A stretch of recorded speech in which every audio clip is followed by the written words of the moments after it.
ನಮಸ್ತೆ, welcome to the channel. ನಾನಿವತ್ತು ಮದುವೆ ಮನೆಗಳಲ್ಲಿ ಮಾಡುವಂತಹ ಒಂದು ಒಳ್ಳೆ ಪೈನಾಪಲ್ ಕೇಸರಿ ಬಾತನ್ನು ಹೇಗೆ ಮಾಡೋದು ಅಂತ ತೋರಿಸ್ತಾ ಇದ್ದೀನಿ. ಪರ್ಫೆಕ್ಟ್ ಆದ ಹದದಲ್ಲಿ ಒಂದು ರುಚಿಯಾದ ಪೈನಾಪಲ್ ಕೇಸರಿ ಬಾತನ್ನು ನಾವು ಮನೆಯಲ್ಲೇ ತುಂಬ ಸುಲಭವಾಗಿ ಮಾಡ್ಕೊಳ್ಬೋದು. ವಿಡಿಯೋವನ್ನು ಕೊನೆ ತನಕ ನೋಡಿ, ಹಾಗೆ ಇನ್ನಷ್ಟು ಹೊಸ ರೆಸಿಪಿಗಳಿಗಾಗಿ ನನ್ನ ಚಾನಲನ್ನು ಸಬ್ಸ್ಕ್ರೈಬ್ ಮಾಡಿ. ಮೊದಲಿಗೆ ನಾನು 1 ಕಪ್ಪಷ್ಟು ಚಿರೋಟಿ ರವೆ ತಗೊಂಡಿದ್ದೀನಿ. ಮೀಡಿಯಮ್ ರವೆಗಿಂತ ಚಿರೋಟಿ ರವೆಯಲ್ಲಿ ಕೇಸರಿ ಬಾತ್ ಮಾಡಿಕೊಂಡ್ರೆ ಟೆಕ್ಸ್ಚರು ತುಂಬ ಚೆನ್ನಾಗಿ ಬರುತ್ತೆ. ನೆಕ್ಸ್ಟ್ ಇವಾಗ ಒಂದು ಪಾತ್ರೆಗೆ ನಾನು 2.5 ಕಪ್ಪಷ್ಟು ನೀರು ಹಾಕ್ಕೊಳ್ತಾ ಇದ್ದೀನಿ. 1 ಕಪ್ ರವೆಗೆ 2.5 ಕಪ್ಪಷ್ಟು ನೀರು ತಗೋಬೇಕು. ನಾವು ರವೆ ತಗೊಂಡಂತಹ ಕಪ್ ಅಳತೆಯಲ್ಲೇ ನೀರು ಹಾಕ್ಕೋಬೇಕು. ಇವಾಗ ಅದೇ ಕಪ್ ಅಳತೆಯಲ್ಲಿ ನಾನು 1 ಕಪ್ಪಷ್ಟು ಪೈನಾಪಲ್ ಹೋಳನ್ನು ತಗೊಂಡಿದ್ದೀನಿ.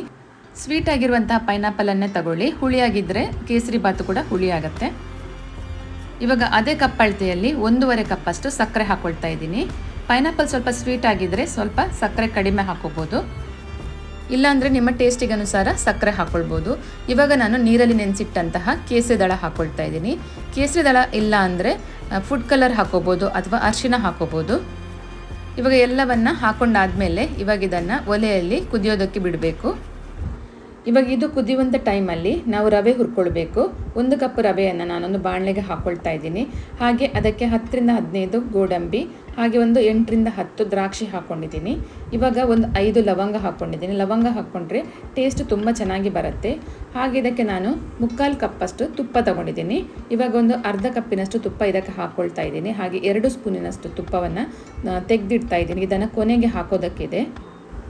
ಇವಾಗ ರವೆಯನ್ನು ನಾವು ಚೆನ್ನಾಗಿ ಹುರ್ಕೋಬೇಕು. ಇದನ್ನು ಒಂದು 4ರಿಂದ 5 ನಿಮಿಷ ಆದರೂ ಹುರ್ಕೋಬೇಕು. ದ್ರಾಕ್ಷಿ ಮತ್ತು ಗೋಡಂಬಿ ಕೂಡ ಇದರಲ್ಲೇ ಫ್ರೈ ಆಗಬೇಕು ಚೆನ್ನಾಗಿ. ಇವಾಗ ನೋಡಿ, ಇದು ಕೂಡ ಚೆನ್ನಾಗಿ ಕುದೀತಾ ಇದೆ. ಪೈನಾಪಲ್ ಎಲ್ಲ ಚೆನ್ನಾಗಿ ಬೆಂದಿದೆ. ಇವಾಗ ನೋಡಿ, ರವೆ ಕೂಡ ಚೆನ್ನಾಗಿ ಅರಳ್ಕೊಂಡಿದೆ. ದ್ರಾಕ್ಷಿ ಮತ್ತು ಗೋಡಂಬಿ ಕೂಡ ಚೆನ್ನಾಗಿ ಫ್ರೈ ಆಗಿದೆ. ನೋಡ್ಬೋದು ನೀವು, ದ್ರಾಕ್ಷಿ ಚೆನ್ನಾಗಿ ಉಬ್ಬಿ ಬಂದಿದೆ. ಇವಾಗ ಪರ್ಫೆಕ್ಟ್ ಆಗಿದೆ. ರವೆ ಕಲರ್ ಕೂಡ ಸ್ವಲ್ಪ ಚೇಂಜ್ ಆಗಿದೆ. ಇವಾಗ ನೋಡಿ, ಈ ಕುದೀತಾ ಇರುವಂಥ ನೀರನ್ನು ಈ ರವೆಗೆ ಸೇರಿಸ್ಕೊಳ್ಬೇಕು. ಯಾವುದೇ ಕಾರಣಕ್ಕೂ ತಣ್ಣೀರನ್ನು ಸೇರಿಸ್ಕೊಳ್ಬೇಡಿ. ತಣ್ಣೀರಲ್ಲಿ ಮಾಡಿದರೆ ಕೇಸರಿ ಬಾತ್ ಚೆನ್ನಾಗಿ ಬರೋದಿಲ್ಲ, ಅಂಟಂಟಾಗಿ ಬರುತ್ತೆ.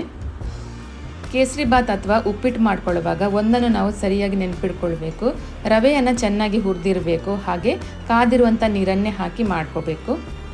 ಇವಾಗ ಇದಕ್ಕೆ ನಾನು 1 ಸ್ಪೂನಷ್ಟು ಏಲಕ್ಕಿ ಪುಡಿಯನ್ನು ಹಾಕ್ಕೊಂಡಿದ್ದೀನಿ. ಹಾಗೆ ಇದಕ್ಕೆ ಉಳಿಸ್ಕೊಂಡಿರುವಂಥ ತುಪ್ಪವನ್ನು ಕೊನೆಗೆ ಸೇರಿಸ್ಕೊಳ್ಬೇಕು. ಇವಾಗ ತುಪ್ಪ ಸೇರಿಸ್ಕೊಂಡಿದ್ದಾದಮೇಲೆ ಇದಕ್ಕೊಂದು ಲಿಡ್ ಮುಚ್ಚಿ ಇದನ್ನು 1ರಿಂದ 2 ನಿಮಿಷ ಚೆನ್ನಾಗಿ ಬೇಯಿಸ್ಕೊಳ್ಬೇಕು. ಇವಾಗ ನೋಡಿ, ಪರ್ಫೆಕ್ಟ್ ಆಗಿರುವಂತಹ ಪೈನಾಪಲ್ ಕೇಸರಿ ಬಾತ್ ರೆಡಿಯಾಗಿದೆ. ನೀವೇ ನೋಡ್ಬೋದು, ಕೇಸರಿ ಬಾತ್ ಪರ್ಫೆಕ್ಟ್ ಆದ ಹದದಲ್ಲೇ ಬಂದಿದೆ. ನನಗಂತೂ ಪೈನಾಪಲ್ ಕೇಸರಿ ಬಾತ್ ಅಂದರೆ ತುಂಬಾ ಇಷ್ಟ. ಯಾರಿಗೆಲ್ಲ ಪೈನಾಪಲ್ ಕೇಸರಿ ಬಾತ್ ಇಷ್ಟ ಅಂತ ಕಮೆಂಟಲ್ಲಿ ತಿಳಿಸೋದನ್ನು ಮಾತ್ರ ಮರಿಬೇಡಿ. ಹಾಗೆ ವಿಡಿಯೋ ಹೇಗೆ ಬಂತು ಅಂತ ಕೂಡ ಕಮೆಂಟಲ್ಲಿ ತಿಳಿಸಿ. ರೆಸಿಪಿ ಇಷ್ಟ ಆಗಿದ್ದರೆ ದಯವಿಟ್ಟು ಒಂದು ಲೈಕ್ ಕೊಡಿ, ಹಾಗೆ ವಿಡಿಯೋನ ಶೇರ್ ಮಾಡಿ. ಹಾಗೆ ಇನ್ನಷ್ಟು ರೆಸಿಪಿಗಳಿಗಾಗಿ ನನ್ನ ಚಾನಲನ್ನು ಸಬ್ಸ್ಕ್ರೈಬ್ ಮಾಡಿ.